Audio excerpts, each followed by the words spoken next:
Le mariage. On pense tout de suite à la cérémonie, la robe blanche, la grande fête.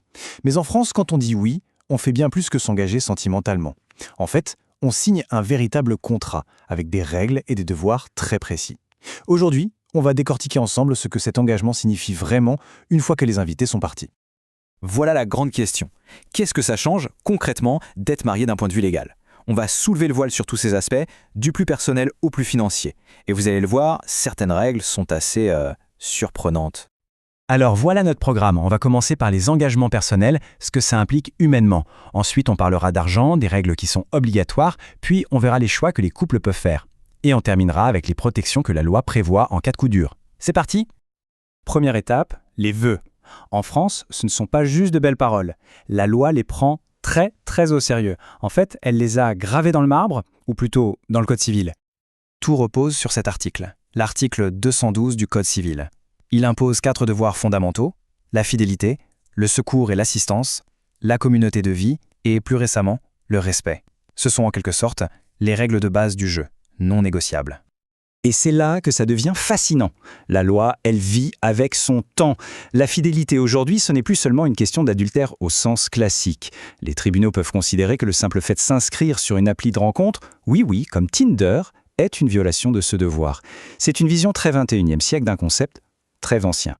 Et quand on parle de communauté de vie, attention, ça ne veut pas forcément dire habiter sous le même toit 24 heures sur 24.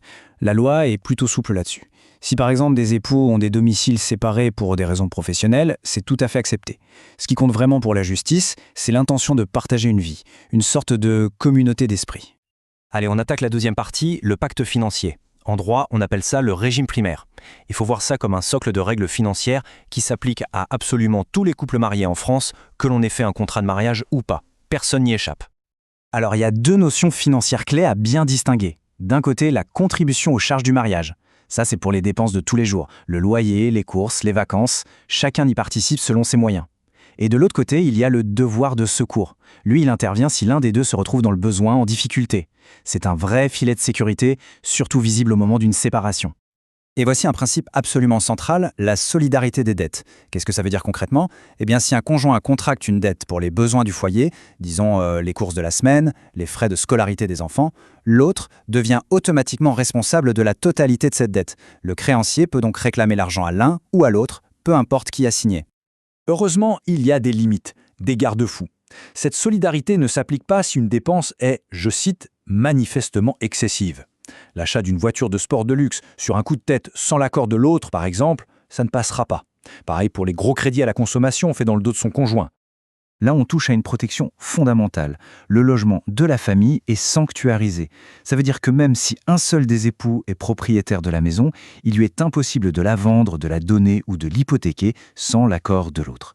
C'est une sécurité absolument majeure.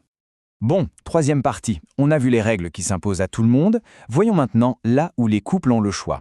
Ils peuvent soit accepter le régime par défaut que la loi propose, soit, et c'est là qu'intervient le notaire, rédiger leur propre contrat de mariage avec des règles sur mesure.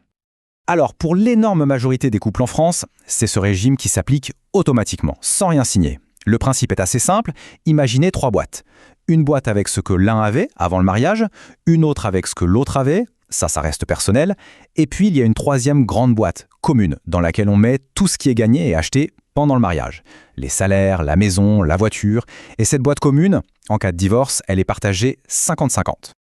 Mais on peut choisir autre chose, par exemple la séparation de biens.